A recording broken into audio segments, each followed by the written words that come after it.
የዩኒቨርሲቲና የኮሌጅ ተማሪዎች አንድን ኮርስ ሲወስዱ ሚድ ኤግዛም፣ ቴስት፣ ፋይናል ኤግዛም፣ ፕሮጀክት፣ አሳይመንት ዘን ያ ተደማምሮ ከመቶ 98 70 60 ወይም 50 ቢያመጡ ኤ ቢ ሲ ኦር ዲ ያለበለዚያ ደግሞ ኤፍ ተብሎ ነው የሚቀመጠው ግሬድ ኤቢሲ። ስለዚህ ልክ እንደዚህ የእያንዳንዱን ተማሪ ሚድ ኤግዛም፣ ፋይናል ኤግዛም፣ አሳይመንትና ፕሮጀክት ደምራችሁ ያመጡትን በግሬድ ለማስቀመጥ ያለበለዚያም ከ1 እስከ 12ኛ ክፍል ያሉ ተማሪዎች የወሰዱት ኮርስ አቨሬጁ ከ50 በላይ ካመጡ ወይም ደግሞ ከ50 በታች ካመጡ ፓስ ኤንድ ፌል ነው አይደለ? ሲስተሙ ኤግዚት ኤግዛም አንድ ተማሪ ተፈትኖ ፓስ ኤንድ ፌል ነው ሊባል የሚችለው። 12ኛ ክፍል ኢንትራንስ ኤግዛም በተመሳሳይ ምንም እንኳን እያንዳንዱ ኮርስ ያመጡት በግሬድ ቢቀመጥም ተደምሮ ግን 300 እና ከዛ በላይ ያመጣ ወይም ደግሞ ከግማሽ በላይ ያመጣ ከግማሽ በታች ያመጣ ፓስ ኤንድ ፌል ነው። ወደ ዩኒቨርሲቲ ይገባሉ አይገቡም። የተፈተኑትን ኮርስ አንድ ላይ ደምራችሁ ዘን አቨሬጁን በመውሰድ ፓስ ኤንድ ፌል ለማለት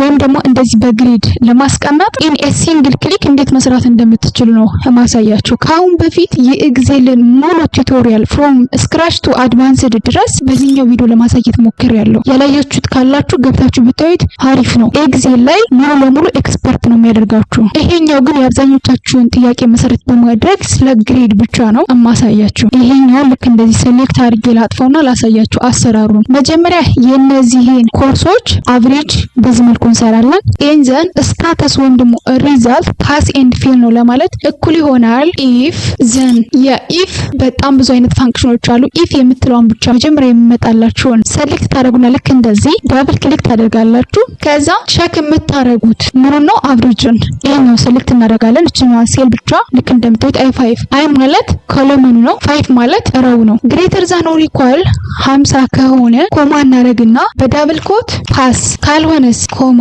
አሁንም ዳብል ኮት ፌል። እችኛዋን ኢንስትራክሽን ብቻ ተጽፉና ዘን ከብራኬቱ ትወጣላችሁ። ኢንተር ልክ እንደምታዩት 54 ነው አይደለ? ከ50 ስለሚበልጥ ፓስ ብሎታል። የሌላውን ተማሪ እያንዳንዱን መስራት አይጠበቅባችሁም። እችኛዋን ሴል ብቻ ልክ እንደዚህ ሴሌክት አድርጉና ከርሰራችሁን ከዚህ ጫፍ ላይ ስታመጣት ልክ እንደምታዩት ወደ ፕላስ ብላክ ሳይን ይቀየራል። ዘን ሌፍት ክሊክ ፕረስ አድርጋችሁ ትይዙና ልክ እንደዚህ ጉትት አድርጋችሁ እስከ መጨረሻው ትወስዱና ስትለቁት የሁሉንም ተማሪ በዚህ መልኩ ይሰራላችኋል። ወደዚህኛው እንመለስና ይሄንም ሴሌክት አድርገን ዲሊት። ይሄንም ለመስራት አሁንም ኢፍ ፋንክሽን ነው የምንጠቀመው። እዚህ ጋር ስኬሉን አስቀምጬላችኋለሁ። ከ90 እስከ 100 ያለውን ኤ እንዲያደርግልኝ። ከ90 እስከ 100 በነገራችን ላይ በኖርማል አሰራሩ ኤ ፕላስ ነው። ከ85 እስከ 89 ነው ኤ። አሰራሩን ካሳየዋችሁ ሌላውን ዲቴል ስለምትሰሩት ምንም ችግር የለውም። ፋንክሽኑን ብቻ ላሳያችሁ።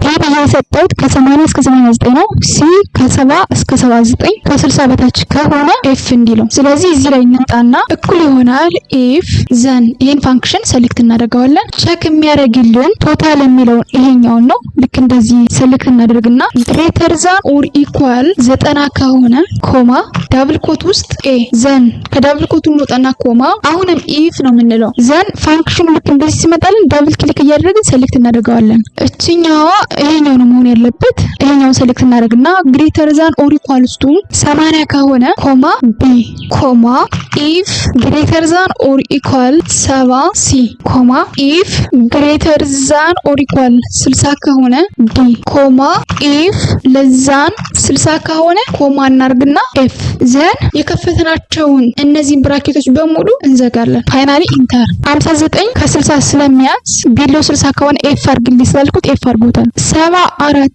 ከ70 እስከ 79 ያለው ሲ ነው። ስለዚህ ይሄኛው ሲ መሆን አለበት። ኤኒዌይስ ልክ እንደዚህ ሴሏን ሴሌክት እናደርግና አሁን እዚህ ኮርነር ላይ ልክ እንደዚህ ፕላስ ሳይን ሲመጣልን በጥቁር ሌፍት ክሊክ ፕሬስ አድርገን በመያዝ እስከ መጨረሻውን ወስድና እንለቀዋለን። ልክ እንደምታዩት በዚህ መልኩ ግሬዱን ሰራልኝ። በዚህ መልኩ ነው የተማሪን ግሬድ መስራት የምትችሉት። አሁንም ደግሜ የምነግራችሁ ኤክሴልን ፍሮም ስክራች ቱ አድቫንስድ ድረስ በዚህኛው ቪዲዮ ለማሳየት ሞክሬያለሁ። ግሬድን ብቻ አሳየን ስላላችሁ ነው ይሄኛውን ቪዲዮ በድጋሜ የሰራውላችሁ። ይሄኛውን ቪዲዮ ግን ካላያችሁ ገብታችሁ ብታዩት በጣም ይጠቅማችኋል። እንዴት ዳታ ኢንተር ማድረግ እንደምትችሉ፣ እንዴት ግራፎችን ማስገባት እንደምትችሉ፣ ፕሪንት ስታደርጉ ሊገጥማችሁ የሚችለውን ችግር ኤቭሪቲንግ ሙሉ ዲቴል ስለሰራውላችሁ ምንም ኤክሴልን ተጠቅሞ የማያውቅ ተማሪ ከመጀመሪያው እስከ መጨረሻው ድረስ ይሄንን ቪዲዮ ካየ ሙሉ ለሙሉ ፕሮፌሽናል ነው የምትሆኑት በኤክሴል። ገብታችሁ ብታዩት አሪፍ ነው።